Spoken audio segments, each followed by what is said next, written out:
Lynette Woodard's got something to say about the all-time scoring record, too. We can't forget about Lynette Woodard, because there's a debate on all these records and things, but, because Lynette Woodard, I think, probably still has the record, but she's not recognized. That's how bad they treated women back in the day. They didn't even recognize their records. So shout out to Lynette Woodard, who was amazing. But Caitlin, man, what she's doing for women's basketball is pretty incredible. Now, you mentioned Lynette Woodard. She played at Kansas 1977 to 1981. Also, I think she played for the Harlem Globetrotters. She did. And Yeah. she was a great, great player, but she's an awesome person also. But like I say, a lot of these women, there's another woman, Pearl Moore, I think is her name, who got a bunch of records that we don't recognize also. Pearl's in the Hall of Fame. But man, how often do we treat women in sports back in the day? We didn't even count their records. That's crazy. Yeah, Pearl Moore played at Francis Marion back in the mid to late 70s and has the all-time scoring record. Now, you're probably wondering why I'm bringing up Major League Baseball. Well, as I said in my previous videos, Major League Baseball made a decision to include 7 Negro leagues as major leagues and adopted the statistics of more than 3,400 players that played in those leagues for about a 28-year period. And the reason that's significant is because, as not forward-thinking as Major League Baseball is, they did something that was remarkable that the NCAA has yet to do.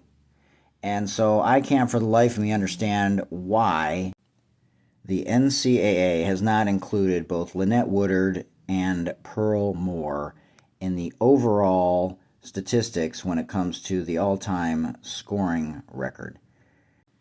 So hopefully one day when you see this list right here, it will include Lynette Woodard and Pearl Moore. I don't know anything about the former Republican governor of Massachusetts, the current president of the NCAA, Charlie Baker. And this is a call to Charlie Baker. Include the statistics from the AIAW. Sidebar. Great news. Fortunately, this will not be my last senior night here at UConn. Name one men's player if they made this announcement that they would go bonkers like this.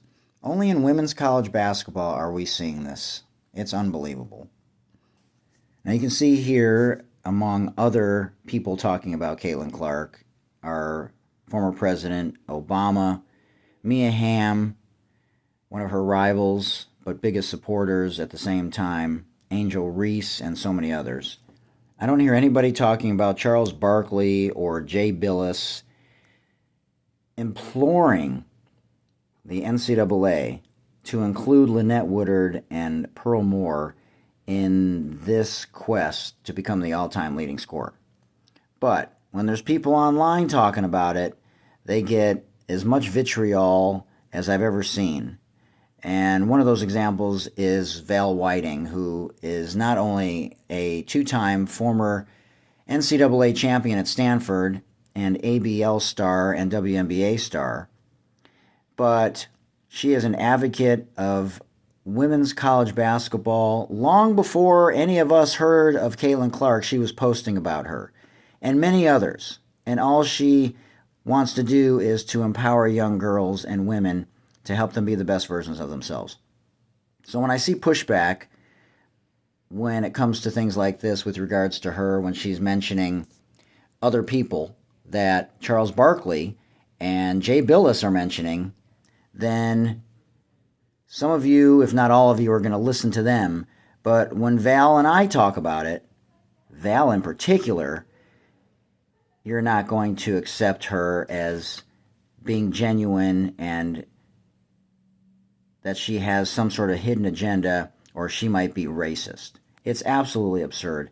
And y'all need to knock it off because Val's amazing.